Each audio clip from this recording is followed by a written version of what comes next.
The Simon Hurley custom medium ink blending brush was designed with comfort in mind and made with top quality materials. We found to get the best blend, the bristles are flat and they're nice and compact, so they'll give you a great solid amount of color on your surface. The handle is nice and long and completely custom designed for the perfect grip that is super ergonomic and comfortable when you're blending. It also has a soft touch matte black finish that feels completely luxurious. To use the ink blending brush with the new foam Stellar ink pads, all you need to do is gently tap your brush into the foam pad to pick up the ink.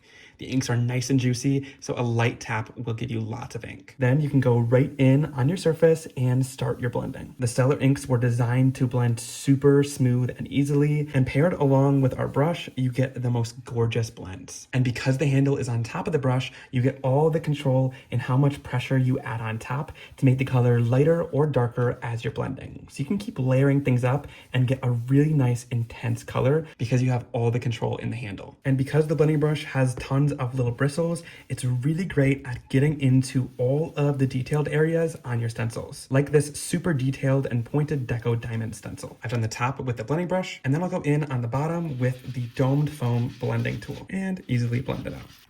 And you can see the major difference. This top part is super sharp because all the bristles get into all the little pointed details, whereas this bottom one looks a little bit more airbrushed, and you don't get as detailed of an effect as you'd get with a blending brush. Now you can wash your blending brushes in between colors with a little bit of soap and water, but I prefer to have one brush for each color family to make it really easy. Here I have 11 different color brushes that I swap in between all my colors of inks. So like for example, this one is for all of my shades of pink. So I can go in with a darker color like Prom Queen and go in with my pink blending brush and blend that color right over top of the stencil.